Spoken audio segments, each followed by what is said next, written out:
अस्सलाम गाइस, मैं उम्मीद करता हूँ सब वेल एंड गुड होंगे। जी आज जिस वीडियो पर हम रिएक्शन देने जा रहे हैं वो बड़ी कमाल की वीडियो यार आ चुकी है, तो मैं चाहता हूँ आप लोगों के साथ शेयर कर दूँ। तो यानी कि जो पाकिस्तान ने अभी रिसेंटली यानी कि जो सैटेलाइट मून मिशन यानी कि भेजा है चाँद पर, तो उसका यानी कि उसको गेट करने के लिए उसका क्या मकसद था, क्या इनका बेस्ट यानी कि पर्पस था। तो यानी कि चाँद पर पहुँचने के लिए पाकिस्तान का उसमें यानी कि बहुत बड़ी कामयाबी है पाकिस्तान के लिए।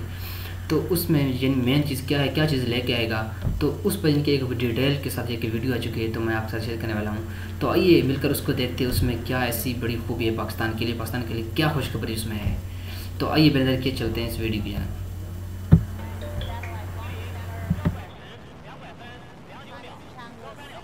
ये चंद्रयान 3 का प्रेशर है और मैं एक छोटी सी स्टोरी नरेट करूँगा इसमें।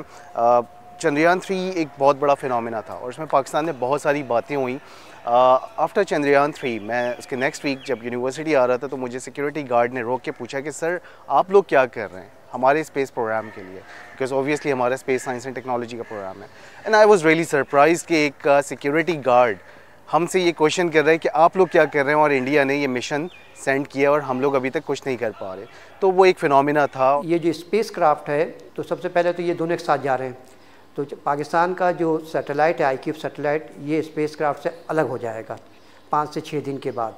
तो हमारा जो सैटेलाइट है वो चांद के गिर्द सिर्फ गर्दिश करेगा, ये हमारा मेन पर्पस है। और ये जो आमतौर पे सैटेलाइट्स होते हैं ना, तो ये इम्कान है कि 3 से 5 महीने 6 महीने तक ये स्टेबल रहेगा और मतलब गर्दिश में रहेगा। तो ये चांद के राउंड गर्दिश करेगा और उसमें तस्वीर लिए जाएंगे। कुछ इसमें 2 कैमराज हैं, कुछ सेंसर्स हैं, तो हमारे पास चांद के इमेजेस आएंगे। तो पहले क्या हम ये कह सकेंगे कि ये पाकिस्तान के सैटेलाइट ने इमेज लिया। तो ये हमारे लिए एक बहुत बड़ी कामयाबी है कि पाकिस्तान का सैटेलाइट से इमेज लिया जाएगा और वो हम टीचिंग में भी यूज़ कर सकते हैं और रिसर्च में भी यूज़ कर सकते हैं। और इसमें हमने जो स्टडी करना है सैटेलाइट के थ्रू, वो मून के इमेजेस को, हाई रेजोल्यूशन इमेजेस को स्टडी करना है, जिससे हमें बहुत सारी चीज़ें अंडरस्टैंड करने को मिल सकती हैं।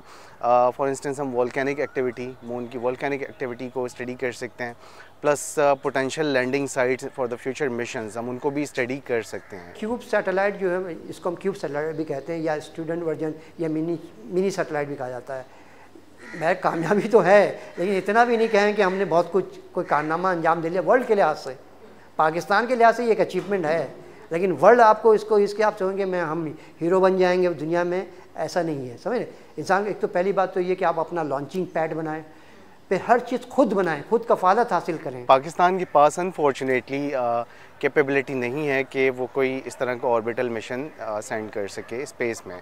उसके लिए स्पेस लॉन्च व्हीकल या सैटेलाइट लॉन्च व्हीकल की हमें ज़रूरत पड़ती है, और पाकिस्तान के पास स्पेस लॉन्च व्हीकल नहीं है अनफॉर्चुनेटली। सिंस 1960s में हमने अपने रॉकेट लॉन्च किए थे, एंड एशिया में एक हमारी बहुत बड़ी अचीवमेंट थी। बट 1960s के बाद से हमें एक बहुत बड़ा स्टीप डाउनफॉल देखने को मिलता है कि 1960s से लेकर 2024 तक जो हमारा एक वैक्यूम है, उसमें हमने कुछ अनफॉर्चुनेटली कुछ फिनोमिनल अचीव नहीं किया। और उसके बहुत सारे रीज़न्स हैं। एक रीज़न जैसे मैंने अभी हाईलाइट किया कि हमारे यहाँ जस्ट 4 यूनिवर्सिटीज़ हैं जो एरोस्पेस इंजीनियरिंग की डिग्री ऑफर कर रही हैं। इंडिया में 70+ यूनिवर्सिटीज़ हैं। Public private entity partnership model हमारे यहाँ एग्जिस्ट नहीं करता, लेकिन इंडिया में एग्जिस्ट करता है और बाकी सारी दुनिया में एग्जिस्ट करता है। तो ये डिफरेंट रीज़न्स हैं। अगर आप खुद अपने इंडिजिनियसली टेक्नोलॉजी प्रोड्यूस करेंगे, एक तो पैसा बचेगा, डॉलर बचेगा, और आपकी एक मतलब टेक्नोलॉजी आएगी, और उससे बाई प्रोडक्ट असल में आता है। तो फिर कंट्री इस तरह तरक्की करती है। आप यू कैन नॉट बाई, मैं बाबा जी एक जुमला बोलता हूँ, you can not by technology, technology create की जाती है अगर आप खुद कफील होना चाहते हैं। वरना बहर का इस तरह जैसे हमारा काम चल रहा है, हम जहाज़ इंपोर्ट खरीद लेते हैं, कार इंपोर्ट कर लेते हैं। तो हमने इसी तरह से हमने जो है दूसरों की मदद से हम स्पेस टेक्नोलॉजी हासिल कर रहे हैं। तो बहर कामयाबी तो है, मुबारकबाद है पाकिस्तानी अवाम के। हम एक तारीख़ी हमने काम कर लिया कि चंद ममालिक ने स्पेस मिशन जो है सैटेलाइट भेजा है, जिनमें से हमारा भी शुमार हो जाएगा। Most important the primary thing is कि अगर हम खुद अपना SLV बना के इस्लामाबाद से लॉन्च करते, that would have been a big achievement for Pakistan, and I'm just hoping and praying कि हम वो दिन भी देखें sooner or later इंशाल्लाह, mostly sooner, ताकि हम भी और ज़्यादा प्राउड फील कर सकें। जी तो गाइस आपने वीडियो वॉच कर ली है, यानी कि ये पाकिस्तान के लिए खुशखबरी है। और भाई साहब ने जो बताया लास्ट पे, अगर हमारा अपना यानी कि ये मिशन होता, हम यानी कि इस्लामाबाद से यानी कि सेटेलाइट भेजते, तो उसमें यानी कि और यानी कि हम इस धरती पर अपना लुआ मनवा सकते हैं। लेकिन आप भी काम नहीं, आप भी हम दुनिया को पता इस बात का यानी कि अंदाज़ा हो चुका है कि अब पाकिस्तान यानी कि चाँद पर पहुँच नहीं चुका, बल्कि पहुँच चुका है, पहुँचने वाला नहीं है, पहुँच चुका है। तो उम्मीद करता हूँ आपको वीडियो अच्छी लगेगा। वीडियो अच्छी लगी तो जो वीडियो को लाइक कर दे, चैनल पर नया है तो चैनल को सब्सक्राइब कर देना। थैंक यू सो मच, मिलते हैं फिर नेक्स्ट वीडियो में।